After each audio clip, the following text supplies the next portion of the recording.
ये है channel 91 plus network और आप देख रहे हैं न्यूज 91। न्यूज 91, आवाज हम सबकी।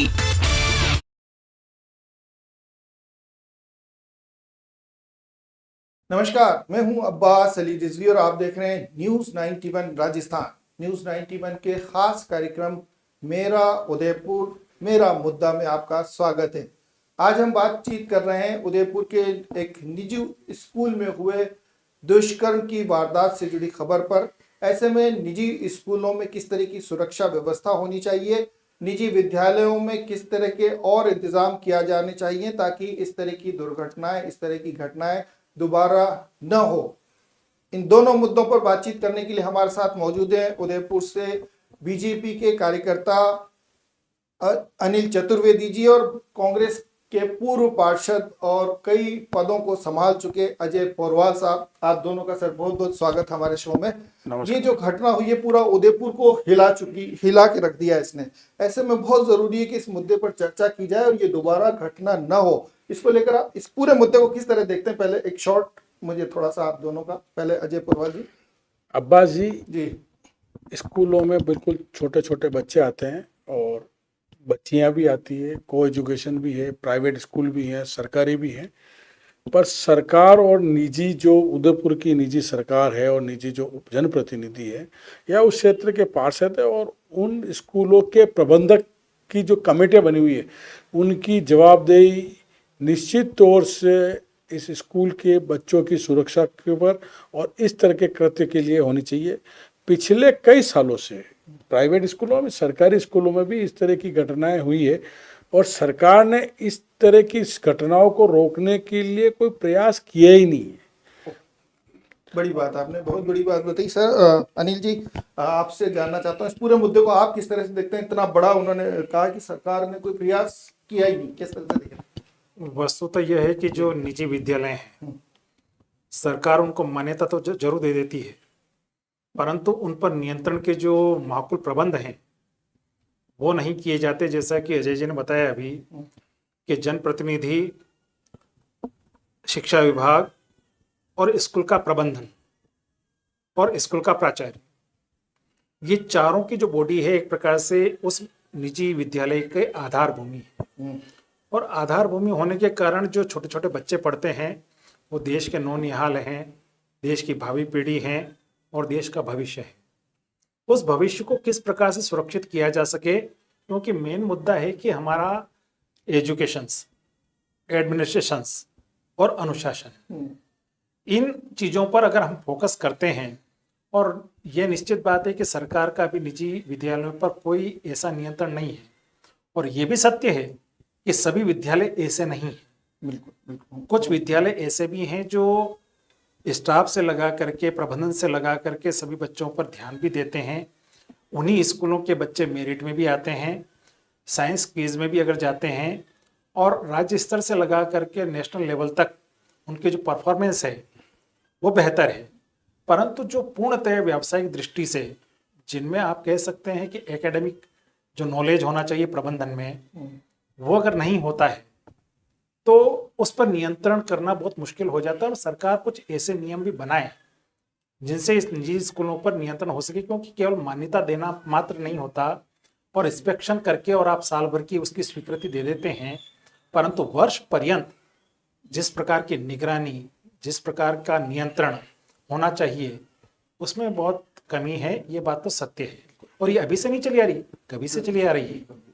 तो कहीं ना कहीं सिर्फ जो है मान्यता देकर जिस तरह से सरकार अपनी जिम्मेदारी पूरी कर लेती है, उसके अलावा साल भर इन निजी शिक्षण संस्थाओं पर उसकी नजर रहनी चाहिए, लगातार इन पर मॉनिटरिंग होनी चाहिए। ये कहना है अनिल चतुर्वेदी जी का। सर, इस घटना को थोड़ा सा, क्योंकि हम चर्चा करना चाह रहे हैं, अजय जी किनको बड़ा जिम्मेदार मानते हैं आप इसमें? पूरा अगर आप बात करें तो इस पूरी घटना के पीछे सबसे बड़ा जिम्मेदार कौन? इसके जिम्मेदार तो मैं एक चीज जानता हूँ, हम सब जने एक साथ मानेंगे, क्योंकि हम स्कूल प्रबंधन की बात नहीं करते हैं। मेरे को आपको एक पुरानी घटना के ऊपर ले जाता हूँ आपको बात। आज से 2 वर्ष या 1.5 वर्ष पहले एक सरकारी स्कूल में एक बच्चे का भी चाकू लगा था। तो जहाँ के जनप्रतिनिधियों ने जिस ढंग से कानून बनना चाहिए, और पूरे राजस्थान में यहीं पे नहीं, और आजकल जिस ढंग से टीचर्स जो हैं बच्चों के साथ कुकर्म कर रहे हैं या कोई घटनाएं बढ़ रही है, इसके ऊपर मान्यता देने से पहले स्कूल प्रबंधन को एक कमेटी, बिल्कुल डिसिप्लिन वाली कमेटी बनानी चाहिए और बच्चों को पूर्ण रूप से सुरक्षा की प्रदान करनी चाहिए। इसको रोकने के लिए इसके अलावा कोई कारण नहीं है जब तक स्कूल प्रबंधन करेगा। प्रबंधन के लिए इनको मान्यता सरकार दे रही है। सरकार, आपको बता दूं, 2 साल पहले घटना घटी, उसके लिए सरकार ने क्या काम किया? कोई काम नहीं किया। सरकार के जनप्रतिनिधियों ने जो वादा किया उस परिवार को आज तक राहत नहीं मिली है, कोई बात ही नहीं कर रहे हैं। खाली जो मीडिया है हमारी, वो मीडिया याद दिलाती है कि यार उस घटना को, अभी देवराज वाली घटना हुई कि 2 साल हुए इसकी ये तिथि आई है, पर उसके साथ जो उसके परिवार के साथ जो वादा किया, उसके साथ जो घटना घटी, आने वाले टाइम में कोई घटना घटी उसके लिए कोई चर्चा करने को तैयार नहीं है। तो इसके लिए स्कूल प्रबंधक को, उनके माँ बाप को, सब चीज़ को, सबको एक कमेटी बना के उस पर रखना चाहिए। मैं आपको सरकारी स्कूलों में तो मैं एक चीज़ जानता हूँ कि कई स्कूलों में कमेटियाँ बनती है जनप्रतिनिधियों की, जिसमें आस उस वार्ड के रहने वाले लोगों को बनती, पर उसकी मीटिंग कभी नहीं होती है। उसमें जो मीटिंग होती है उसमें एजेंडा होता है, वो एजेंडा पहले ही वो स्कूल की जो प्रिंसिपल है वो लिख के दे देती है, आप जाएँ फतेह स्कूल पे, चाहे आप नंबरदार स्कूल पे, चाहे आप जाएँ किसी में, उनके एजेंडा पहले लिख देती है और वो एक मेंबर कहलाती है, स्कूल की कमेटी कहलाती है, उस पर साइन करने होते हैं उन कमेटी मेंबर को। बिल्कुल, तो बहुत बड़ी बात आपने कही कि जो कमेटियां बनती हैं वो सिर्फ एजेंडा बनाती हैं और जो उनकी जिम्मेदारी होती है भरपाई करती होती नहीं। तो इतना बड़ा जो एक तरह से लीक पॉइंट कह सकते हैं इसको कि कमेटियां बनाई जरूर जाती हैं, लेकिन उन कमेटियों को जो जिम्मेदारी निभानी चाहिए वो जिम्मेदारी निभाई नहीं जाती है। सर, आपकी नज़र में क्या लगता है इस पूरे मामले में, किस किस को जिम्मेदार मानते हैं और ये घटना दोबारा न हो इसके लिए क्या देखिए साहब, कदम उठाए जाए? देखिए इसमें एक चीज़ बताऊं कि निजी विद्यालयों में या सरकारी विद्यालयों में बच्चों को केवल मात्र किताबी ज्ञान पर फोकस किया जा रहा है, और आज की इस व्यस्ततम मशीनी जिंदगी में मैं तो बताऊं कि प्रबंधन से लगा करके, स्टाफ से लगा करके, प्रिंसिपल से लगा करके और अभिभावक समिति है, कई मायनों में मैं, अगर आप इसको अभिभावकों को आप मुक्त नहीं कर सकते इस आरोप से। अभिभावक को बच्चे पर ध्यान देना, वो क्या पढ़ रहा है, क्या नहीं पढ़ रहा है, किस प्रकार के मोबाइल में क्या क्या चीज़ें देख रहा है। एक बात हुआ करती थी कि आपके एक नैतिक शिक्षा हुआ करती थी। मैं जिस कॉलेज में एक प्रोफेसर था उसमें एक जीवन विज्ञान चला करता था, आचार्य श्री तुलसी अमृत महाविद्यालय में। उसमें एक जीवन विज्ञान चलता था। जीवन विज्ञान के पहले एक किताबी ज्ञान एक अलग होने बात है, साइंस कॉमर्स आर्ट्स आपने पढ़ा दिया, वो केवल मात्र एक कागजी डिग्री है, परंतु उसमें सार्वजनिक जीवन का जो ज्ञान है, वो सार्वजनिक जीवन का ज्ञान कहाँ से आएगा? इसके लिए हमें सचेत रहना पड़ेगा कि 2 कालांश ऐसे हों जिनमें बच्चों को क्या हमें करना चाहिए, क्या नहीं करना चाहिए। क्योंकि ये बात तो है कि स्कूल पर अगर बात आएगी तो प्रबंधन भी उसको नकार देगा, सब पल्ला झाड़ लेंगे।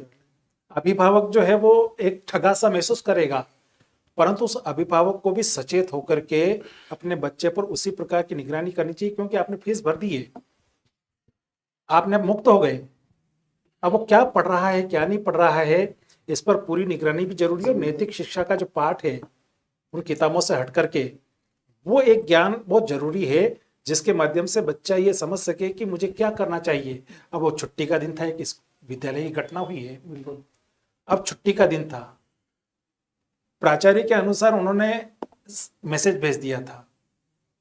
अब मैसेज को देखने का आपको समय है या नहीं है, ये एक अलग बात है, परंतु बच्ची कहाँ जा रही है, क्या करने जा रही है, इतना पूछने की फुर्सत आपको होनी चाहिए। और जैसा अभी आपने कहा कि देवराज हत्याकांड हुआ, स्कूल में बच्चा हथियार लेकर के आ रहा है, हथियार लेकर के आ रहा है, तो उस हथियार का उपयोग किस रूप में कर रहा है, और ये क्या शिक्षा से जुड़ा हुआ मुद्दा है क्या? आपकी चेकिंग, आपका अनुशासन, स्कूल प्रबंधन की या उसकी जिम्मेदारी तो मानते हैं कि ये हथियार अगर वो लेके आ रहा है तो कौन चेक करेगा? कौन चेक करेगा? तो स्कूल की अनिल जी, इस बात पे मैं रोकता हूँ। आप जो कह रहे बच्चा देवराज वाले कांड में बच्चा स्कूल में हथियार लेके नहीं आया, वो जो छुट्टी होती है रिसेस में उससे किसी दोस्त से मंगवाया, जो भी घटना घटी बहुत दुर्भाग्यपूर्ण घटना थी। क्या उसके बाद सरकार का कोई नैतिक दायित्व नहीं है, यहाँ के जनप्रतिनिधित्व का दायित्व नहीं है। आपको बता दो जितने सरकारी स्कूल हैं उसमें विधायक अपने प्रतिनिधि अपनी पार्टी के लोगों को वहां पे अपॉइंट करता है। स्कूलों के अंदर कमेटी बनती है, एक कमेटी के अंदर 5 मेंबर होते हैं जिसमें विधायक भी रहता है। किस स्कूल की मीटिंग में आप पूछो ना, किस मेंबर को बुला ले, जहाँ पे थोड़ा सा कुछ कमाई का काम हो वहां पे जरूर मीटिंग में वो जनप्रतिनिधि बोलते हैं, बाकी कहाँ बोल रहे हैं, मीटिंग की कमेटी पूरी नहीं बोल रहे हैं। और जो सरकार से जो वो कमेटी किसके लिए बनी, सरकार और सरकारी कर्मचारी और जनता के बीच में जो संवाद है, जो बातें हैं, जो फंड आ रहा है वो सही सदुपयोग हो रहा है कि नहीं हो रहा, टीचर सही पढ़ा रहे नहीं पढ़ा रहे। मैं आपको आज बता दूं अब्बास भाई, आज से पहले जब हम पढ़ते थे, ये बात बता रहे 85 में, तो हम जब सरकारी स्कूलों में भी पढ़ते थे तो टीचर्स हमारे को लकड़ी लेके मारने का राइट रखते थे। आज की तारीख में बच्चे को लकड़ी छोड़ के उसको डरा भी नहीं सक रहा है। ये एक डर होना चाहिए बच्चों के अंदर। दूसरा, क्या निजी स्कूलों के प्रबंधकों को ये तो ध्यान रखना चाहिए कि किस टीचर्स को मैं अपॉइंटमेंट दे रहा हूं। ये बात घटना क्यों घटी, निजी स्कूल में आपको भी पता है, आप भी निजी सेवा में कर रखे, साइन कितनी अमाउंट पे करा रहे हैं, सैलरी क्या दे रहे हैं, और कौन आदमी था ये, इसकी जिम्मेदारी नैतिक दायित्व तो उस स्कूल के प्रबंधक का था, उस कमेटी का, एजुकेशन कमेटी का था। अपराधी किस्म का आदमी पहले जेल जा चुका है, वो जिम चला रहा है स्कूल के अंदर अपन। अच्छा, आपको एक चीज और बहुत बड़ी हादसा सब तो बताता हूँ शहर की। पहली बार मेरे को ऐसा लगा कि हिंदू संगठन नहीं बोल रहा, एक हिंदू संगठन नहीं बोला है। बाकी अगर ये घटना किसी दूसरी जगह हो जाती तो ये उदयपुर में तूफान होता और उदयपुर बंद हो जाता। बहुत बड़ी बात। पहली बार खाली कुछ एबीवीपी या एनएसओई के बच्चों ने बोला है, बाकी आप बताओ ना स्कूल के बीच में कोई बोला नहीं, और अभी तक प्रबंधक की तरफ से कोई बयान भी नहीं आया। सबसे बड़ी बात। और दूसरी तरफ पुलिस डिपार्टमेंट, मेरे को लगता है पुलिस डिपार्टमेंट में भी इसमें कोई शांति रखना चाह रही है, क्या मालूम उनका कोई रिश्तेदारी दिखती है आपस में। बहुत बड़ा मुद्दा सर, बहुत बड़ी बात कही उन्होंने कि कहीं ना कहीं जो जिस तरह से एक्शन होना चाहिए वो नहीं हो रहा है। और जो बड़ा मुद्दा उन्होंने उठाया कि जो संगठन छोटी छोटी बातों पर प्रदर्शन करते थे। बीजेपी की बात करें, मैं कांग्रेस, दोनों पार्टी की बात कर रहा हूं। जब कांग्रेस का शासन था तो कांग्रेस की तरफ से कोई प्रदर्शन नहीं हुआ। आज कांग्रेस की तरफ से भी प्रदर्शन सपोर्ट है, उनकी तरफ से पूरा खुल के महिला मोर्चा सामने नहीं आया। तो लेकिन इससे पहले बीजेपी महिला मोर्चा की ओर से राजस्थान नहीं बल्कि गुजरात तक के मुद्दों पर धरने प्रदर्शन हुए। क्यों इस मुद्दे पर कोई धरना प्रदर्शन नहीं हो रहा? नहीं, ये दायित्व तो जो जितने भी राजनीतिक दल हैं जी, उनका भी बनता है, और सरकार चाहे किसी की भी हो, परंतु उस सरकार का डंडा अगर जब तक नहीं चलेगा तब तक इस व्यवस्था को, अव्यवस्था को, कुप्रबंधन को आप सुधार नहीं सकते। क्योंकि केवल मात्र ये है कि जो कमेटियां बनी हैं, जैसा आपने बताया कि फंड पर नियंत्रण करना, ये करना, विगत आपने देखा होगा कि चाहे कांग्रेस की सरकार हो चाहे बीजेपी की सरकार, बिजली विभाग हो, सार्वजनिक निर्माण विभाग हो, चाहे यूआईटी हो, चाहे नगर निगम हो, चाहे किसी प्रकार का हो, उन राजनेताओं ने किसी की नियुक्ति नहीं की। राजनीतिक जो नियुक्तियां हैं वो नहीं की। वो ऐसे 3-3, 4-4 साल निकल जाते हैं, क्योंकि अपना व्यक्ति वहां पर अगर नहीं है तो किसी प्रकार का कोई नियंत्रण भी नहीं है। और नियंत्रण अगर नहीं है तो चाहे, मैं बता रहा हूँ कि एक आम नागरिक की बात करूं, मैं पार्टी पॉलिटिक्स को आप छोड़ दीजिए, वास्तव में सही बात है कि चाहे हिंदू संगठन हो, चाहे मुस्लिम संगठन हो, चाहे क्रिश्चियन संगठन हो, सभी का दायित्व बनता है बच्चों के प्रति। बिल्कुल सही। अगर एक बच्ची के साथ में किसी प्रकार का कुकृत्य हुआ है, उसके साथ में किसी प्रकार की अनैतिक स्थितियां उत्पन्न हुई है, तो आम नागरिक का दायित्व, हम आदर्श नागरिक हैं, बिल्कुल भारत के नागरिक हैं, आज उसके साथ हुआ, कल आपके बच्चे के साथ हो सकता है। 100% बिल्कुल। परंतु आपका जोश और जुनून और आपकी नैतिकता कहाँ चली गई? क्योंकि आदमियों की मानसिकता ये हो गई कि जब तक मेरे घर के वहां तक पानी नहीं आएगा मैं शहर में बाढ़ नहीं समझूंगा। बहुत सही, बहुत बोला आपने। मुद्दा जो बताया उसको लेके मतलब कहीं ना कहीं ये लग रहा है कि बात जब तक अपने पर नहीं आएगी तब तक कोई एक्शन नहीं होगा। अगर हम ये एक्टिविटीज या इस तरह की मानसिकता रखेंगे तो इम्प्रूवमेंट की गुंजाइश मुझे नहीं लगता कि हो पाएगी। आपने मुद्दा मतलब बताया कि कहीं ना कहीं स्कूल प्रबंधन जिम्मेदार है। और जो बड़ी बात आपने कही कि अभी भी ये क्लियर नहीं हुआ कि छुट्टी थी और बच्ची को जानकारी नहीं थी, उसकी वजह से आई थी। ये भी कहा जा रहा है कि स्कूल में स्पोर्ट्स एक्टिविटीज चल रही थी तो कुछ बच्चों को बुलाया गया था और ये ट्रेनिंग दे रहे थे, तो बच्चों को हो सकता है कि उसको बुलाया गया हो, कम बच्चे आए हो। अगर ऐसे में अगर ये चीज क्लियर हो जाती है कि बच्चों को बुलाया गया था, ट्रेनिंग के लिए बुलाया गया था, जिसमें जो मेल बच्चे भी थे, फीमेल भी थी, तो ऐसे में प्रबंधन की क्या जिम्मेदारी थी? क्या एक जिम ट्रेनर के भरोसे बच्चों को वहाँ स्कूल में आने के लिए इजाजत दी गई? क्यों एक महिला टीचर को या कोई एक जिम्मेदार स्कूल के टीचर को वहाँ पे अपॉइंट क्यों नहीं किया गया? अगर वो किया जाता तो ये एक्टिविटी, ये चीज रुक सकती नहीं, थी। बिल्कुल। तो क्या आपको लगता है? निश्चित तौर से जहाँ पे बच्चियां आ रही है वहाँ पे एक महिला ट्रेनर होनी चाहिए या महिला प्रशिक्षक, वहाँ पे उनका कोऑर्डिनेटर होनी चाहिए और उसके नेतृत्व में ही वो आदमी ट्रेनिंग करावे। पर मैं इस विषय के अंदर ये घटना अलग ढंग की है। आपको एक घटना और बताता हूँ। कुछ समय पहले पैसिफिक मेडिकल कॉलेज के अंदर एक घटना घटी, एक बच्ची ने सुसाइड कर लिया। बिल्कुल, हाँ। पर मैं आपको बता दूं, उस कमेटी ने और उनके एग्जीक्यूटिव कमेटी ने, राहुल अग्रवाल साहब ने खुद धरने पे बच्चों के साथ बैठे, उस आदमी को हाथों हाथ सस्पेंड किया और पूरे परिवार के साथ, पूरे बच्चों के साथ हो रहा। तो वो चीज की चीज आज क्यों नहीं नजर आ रही है? ये बड़ी बात है आपने कही। आज तक अभी बयान तक क्योंकि ये नहीं आया। घटना भी 3-4 महीने पहले ही है कि 3-4 पैसिफिक मेडिकल कॉलेज की वो बच्ची सुसाइड हुआ। राहुल अग्रवाल जी खुद उसमें बैठे और वो होना भी चाहिए कि घटना दुर्घटना तो बड़ा इंस्टीट्यूशन होगी, पर आज की तारीख में एडमिनिस्ट्रेशन से कोई आदमी बैठ ही नहीं रहा है। वो अपने को बैकफुट पे देख रहे हैं और उसको गिरफ्तार नहीं कर रही है सरकार। देखो, आपको आज एक बता दूं, जिस इंस्टीट्यूशन में ये घटना घटी, वो ये बात सही है कि भारतीय जनता पार्टी के शीर्ष नेताओं की एक संस्था है। ठीक है। ये बात सब जने जानते हैं। तो आपके सरकार है, आपका एमएलए एमपी है, आपकी है, तो उस छोटे से अदने से अपराधी को पकड़ क्यों नहीं पा रहे हैं? ये बहुत बड़ी बात है। बिल्कुल सर। क्या लग रहा है आपको कि एक सीधा आरोप पार्टी पे ही लगा दिया उन्होंने कि पार्टी के नेता हैं और उसके बावजूद अपराधी पकड़ में नहीं आ रहा? ये एक चीज बता दूं कि इसमें आप पार्टी पॉलिटिक्स की बात को आप कर नहीं सकते। कल ये आज बीजेपी स्कूल के साथ हुआ है, कल कांग्रेस स्कूल संचालित स्कूल के साथ भी हो जाएगा। तो भी मैं आपको बता दूं कि सरकार इसी प्रकार का रवैया अपनाएगी, क्योंकि तथाकथित जो पहुंच है आपकी, उस पहुंच का फायदा हर व्यक्ति उठाता है। और चाहे वो पुलिस प्रशासन से लगा करके, प्रबंधन से लगा करके, सरकार से लगा करके, जितनी वो मशक्कत कर सकता है अपने स्कूल की अस्मत को बचाने के लिए। बच्ची की अस्मत चली गई हो, उससे उसको कोई लेना देना नहीं, परंतु स्कूल की अस्मिता, क्योंकि उसका रोजगार, उसका व्यवसाय सारा उसी पे टिका हुआ है।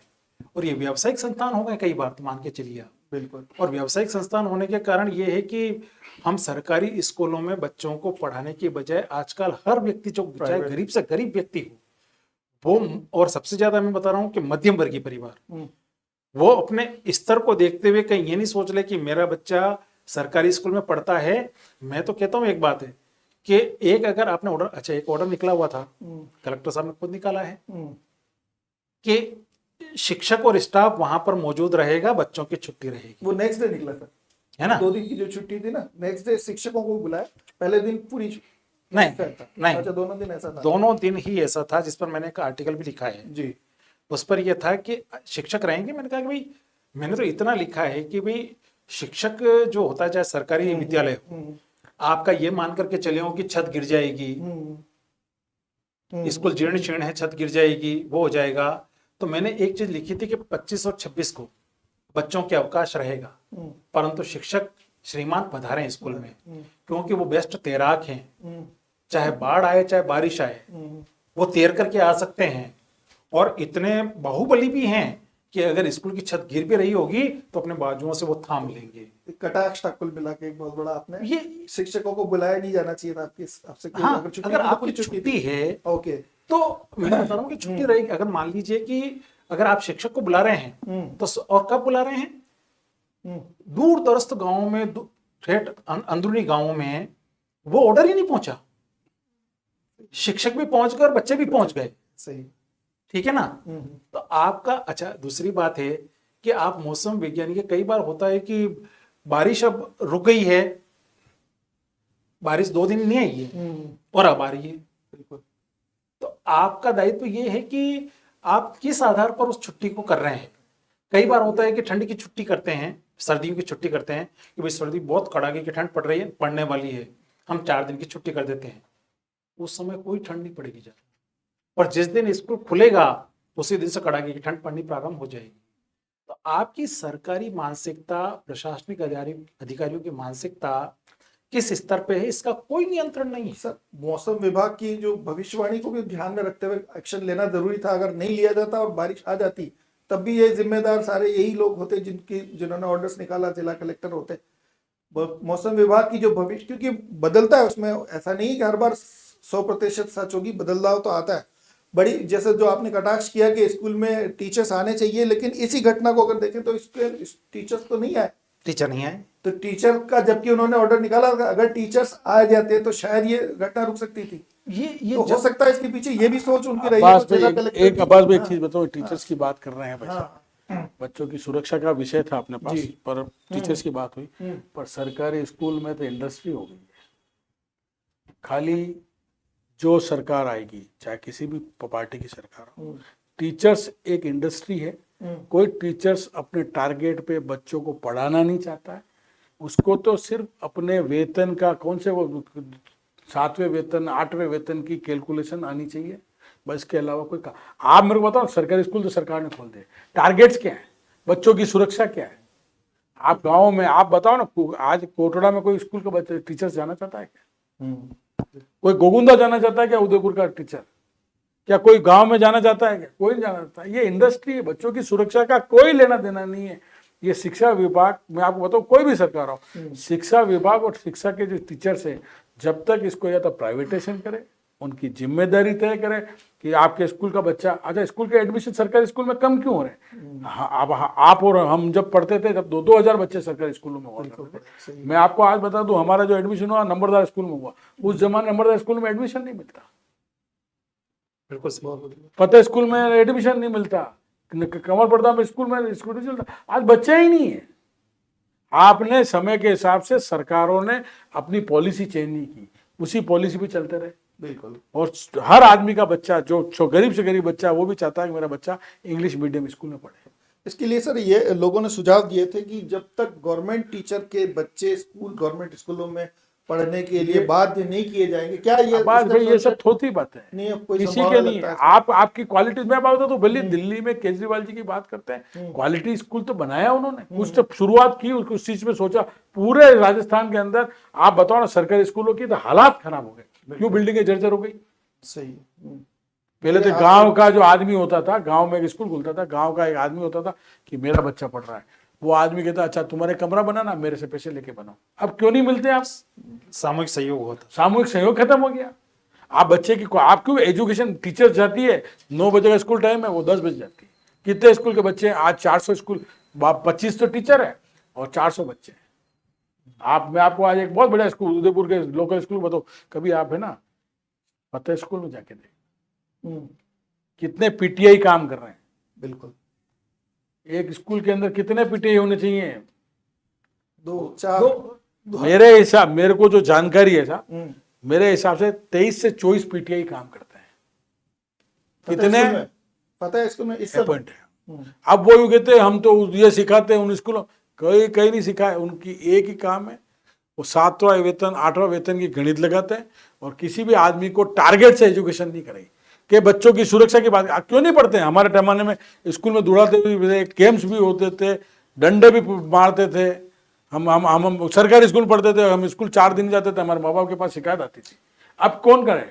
बिल्कुल सर, देखिए आप मुद्दे से भटक जाएंगे, बहुत बड़ी बात है। आप हम इस सवाल पे थोड़ा सा आपसे भी चाहते हैं बस इस सवाल का जवाब कि एक स्कूल में 23 पीटीआई अगर कर रहे हैं तो क्या जिम्मेदारी जिला शिक्षा अधिकारी की है और जो जिम्मेदार है उनकी लगती है, और उस पार्टी के ऊपर क्या आप नहीं, वो बहुत बड़ा राजनीति ब्लेम लगा दिया। एक चीज बता दूं कि आपकी जहां तक पहुंच और जिस टीचर की पहुंच है, आज हर सरकारी टीचर जो है वो शहर में रहना चाहता है, इवन कि घर के पास रहना चाहता है, वो पैदल भी जा सके, वॉकिंग डिस्टेंस हो हमारी, इतना भी चाहता है। पर जैसा मैंने कहा, एक बात मैं बता दूं कि सरकारी टीचर को पढ़ाने की बात जहां तक हुई है, मैं थोड़ा बहुत अजय जी से इस बात के लिए असहमत हूं कि आज सरकारी टीचर जो है वो पटवारी भी है। आज सरकारी टीचर ग्राम सचिव, तो दोनों सरकारों में आज नहीं, ये सुनिश्चित चली आ रही व्यवस्था, ये व्यवस्था किसने बनाई? अनिल जी बात सही कह रहे आज हैं। मैं आज जो सरकारी टीचर पटवारी और ये बने ना, आरएस ऑफिसर आईएएस ऑफिसर बने, वो हमारे जमाने के स्टूडेंट इसलिए बने। आज के जमाने के मैं बता रहा हूँ आपको, पिछले 10-15 सालों की जो एजुकेशन की ऐसी तैसी हुई है, जो परिस्थिति जो बिल्कुल खत्म हुआ एजुकेशन का सिस्टम, वो 15 साल से हुआ। 15 साल में तो आपने, किसी ने क्या खोला, किसी ने खोला, किसी ने अटल बिहारी खोला, किसी ने मेरी पार्टी का खोला। ये खोलने से एजुकेशन की क्वालिटी कहाँ गई? आपको आज बता दो, 5वीं तक आपने बच्चों को पढ़ाया, 8वीं तक फेल नहीं करने की फेल नहीं करने क्या तरीका है? सही बात। क्या? तो 100%। सबसे बड़ी बात में एक बात आप जो मैं बता रहा हूँ उस बात को बीच में रह गई थी कि सरकारी स्कूल को पटवारी का दायित्व भी दे दिया गया, ग्राम सचिव भी बना दिया गया कि आपको अगर सर्वे करना है तो वो टीचर करेगा, उसको कंपाउंडर भी बना दिया गया, पशु गणक भी बना दिया गया, उसको अगर प्रतियोगी परीक्षा होती है तो उस परीक्षा में उसकी ड्यूटी लगाते, चाहे 8 दिन का एग्जाम हो चाहे 6 दिन का एग्जाम हो, इसको तो खाली पड़े। हर चीज के लिए आप कोई दूसरे डिपार्टमेंट के व्यक्तियों को इतना ट्रेंड क्यों नहीं करते हैं कि जहां पर पीडब्ल्यूडी विभाग का, चाहे बिजली विभाग का, चाहे दूसरे विभाग का व्यक्ति है, आपको दिखता है केवल सरकारी स्कूल का एक टीचर, उसी पे काम। उस टीचर को ड्यूटी लगा देते हैं आप, और ड्यूटी लगाने के बाद में उसको ये भी कह देते हैं कि भाई पशु गणना कितनी हुई। अब रही बात है मैं इस बात पे आपके मैं असहमत इसलिए नहीं हूँ कि सरकारी स्कूल का टीचर कितने घंटे काम करता है और एक डॉक्टर कितने घंटे काम करता है। मैं आपको बता देता हूँ, 2 महीने की तो स्कूल की छुट्टी रहती है। हमारा जो सिस्टम था 1.5 महीना 45 दिन की, स्कूल में टीचर नहीं आता है। उस 45 दिन के एवज में अगर वो उस गांव में रहने वाले लोगों का छोटा मोटा अगर चुनाव का काम करे, कुछ कर रहे हैं, और जितनी मैं आज कहता हूँ जितनी सैलरी इस एजुकेशन डिपार्टमेंट में है वो किसी डिपार्टमेंट में नहीं है, और काम उस सैलरी के मुकाबले 3% काम। सर अपन मुद्दे से भटक अच्छा, जाएंगे। हाँ, हम इस पर बच्चों की जाता है। मैं एक सवाल आपसे पूछना चाहता हूँ कि इस पूरे मुद्दे पे पूरे उस बच्ची को क्या आप बच्ची को और इस परिवार को कितने नंबर देना चाहेंगे जिन्होंने हिम्मत जुटाई और कम से कम इसको आवाज उठा के और रिपोर्ट दर्ज करा दी? आपको नहीं लगता ऐसी घटनाएं हो पहले भी हुई होंगी? हो सकता है वो बाहर आई नहीं, कम से कम इस बच्ची ने हिम्मत की, अपने परिजनों को बताई। इसको किस तरह से देखते हैं? सर ये हिम्मत बतानी, ये बतानी बहुत दुर्भाग्यपूर्ण है। बच्ची किसी की भी हो, बेटी है सबकी, उदयपुर शहर की बेटी है, इसमें नंबर क्या देना? जिसके साथ हो गया और उसने नहीं कराया, वो हिम्मत नहीं कर पाए, अपने परिवार की इज्जत बचाने के लिए नहीं करते हैं। बहुत जने माँ बाप नहीं आते हैं। पर इस तरह की घटना रोकने के लिए सबसे पहले तो निजी स्कूलों के अंदर अगर बच्चियों को बुलाया जा रहा है तो सबसे पहले एक महिला कोऑर्डिनेटर वहाँ होनी चाहिए। जिस टीचर का अपॉइंटमेंट हो रहा है उसका कैरेक्टर पुलिस वेरिफिकेशन होनी चाहिए। आजकल आपको बताऊं निजी स्कूलों के टीचर्स के बहुत सारे मामले आ रहे हैं। दूसरा, अगर किसी स्कूल में घटना घट गई तो शिक्षा विभाग को जयपुर स्तर से उसकी कार्रवाई करनी चाहिए, उसका जवाब मांगना चाहिए। दूसरा, प्रबंधक की जो ड्यूटी है वो आए, उसकी मीटिंग लेते रहे और काम करता रहे। ये निजी स्कूल में हुआ है, कल प्राइवेट सरकारी स्कूल में भी होगा।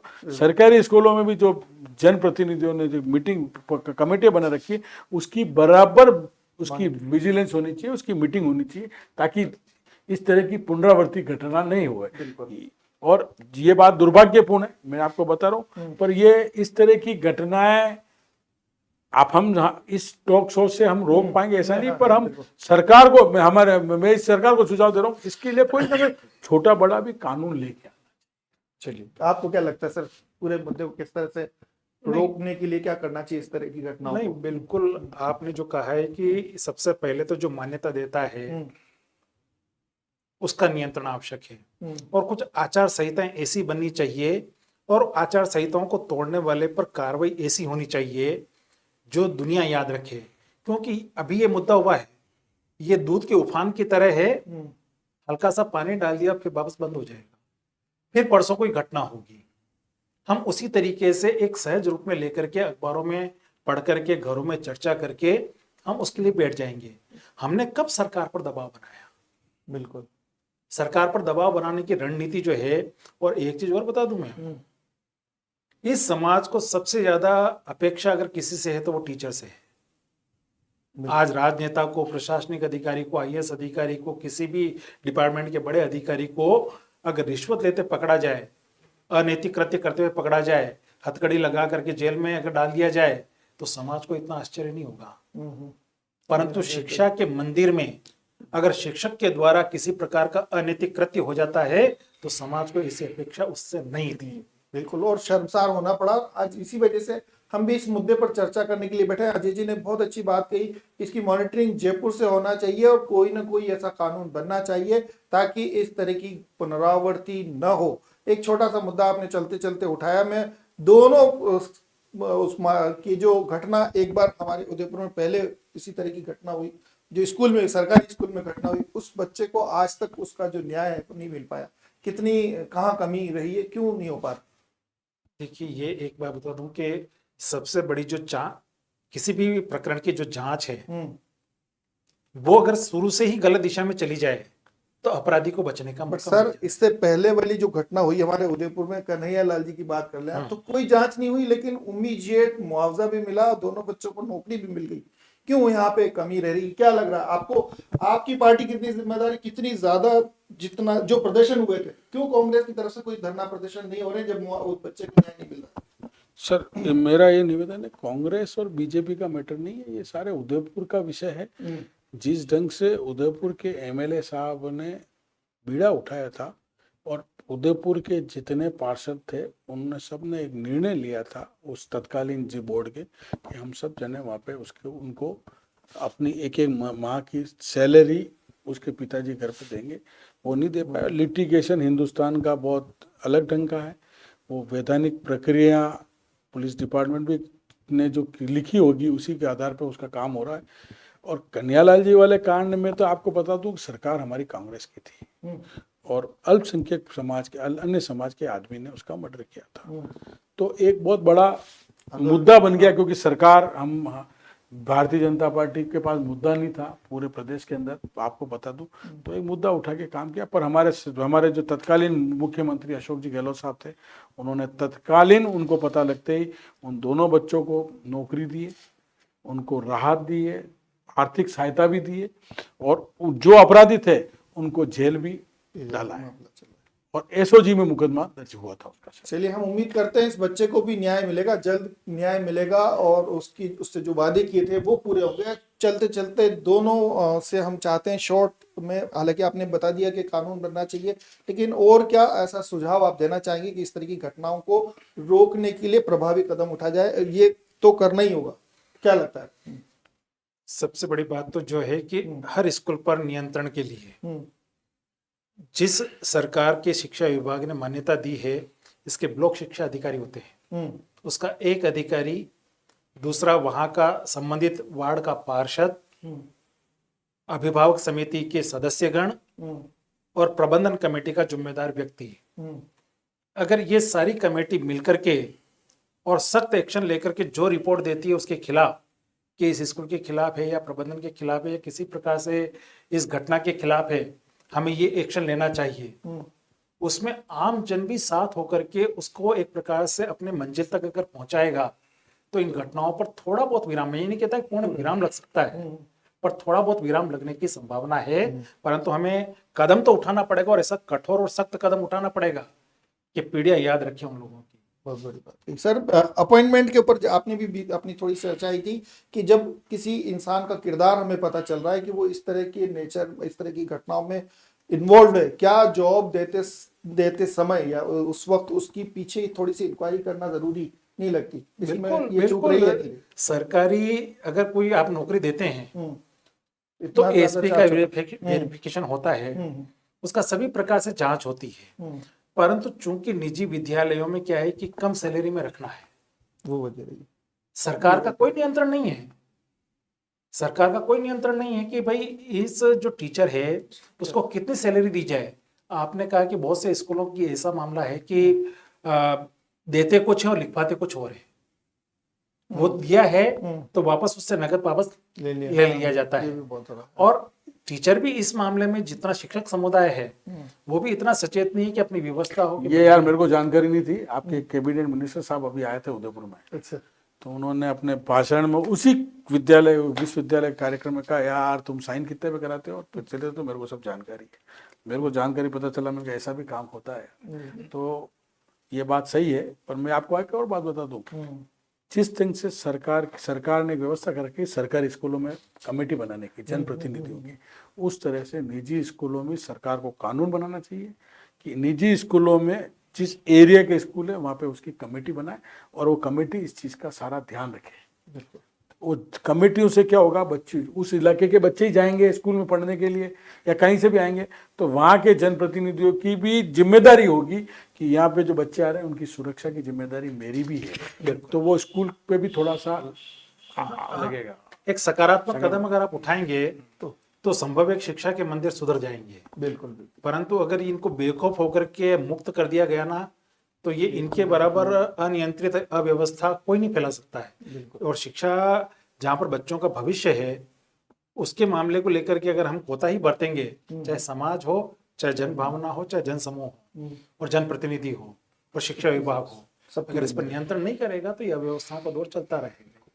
तो बहुत बहुत शुक्रिया सर, आपका बहुत बहुत धन्यवाद, आपने कीमती समय निकाला, आप हमारे स्टूडियो में आए और बड़ी जो 2-3 बातें हमारे पूरे टॉक शो से निकल के आई कि इस पूरे मामले में अपॉइंटमेंट देते वक्त जिम्मेदारी के साथ उस शख्स की पूरी पड़ताल की जाए, साथ ही जब अगर बच्चियों को ट्रेनिंग के लिए कहीं बुलाया जा रहा है तो एक जिम्मेदार महिला वहां पर रहे, महिला टीचर या ऐसा अपॉइंटमेंट जरूरी है ताकि वो बच्ची खुद को सुरक्षित महसूस कर सके। इसके अलावा जांच सही दिशा में हो और तेजी से उसको गिरफ्तार करने की जो कार्रवाई है, जिस तरह से पुलिस कोशिश कर रही है, वो और तेज को किया जाए ताकि वो जल्द से जल्द गिरफ्तार हो, उसे सजा मिल सके और इस बच्ची को न्याय मिल सके। आपके सुझाव हमें जरूर दीजिएगा, हम अगले टॉक शो में जरूर उन्हें शामिल करेंगे और कोशिश करेंगे कि इस तरह की मुद्दे जो उदयपुर के हैं, ज्वलंत मुद्दे, उनको लेकर आपके सामने हाजिर हों और उनका समाधान निकालने के लिए जो जिम्मेदार लोग हैं उनके कानों तक आपकी आवाज पहुंचा सके। दीजिए इजाजत पूरी न्यूज 91 टीम को और देखते रहिए न्यूज 91 राजस्थान। नमस्कार। ये है चैनल 91 प्लस नेटवर्क और आप देख रहे हैं न्यूज 91। न्यूज 91, आवाज हम सबकी।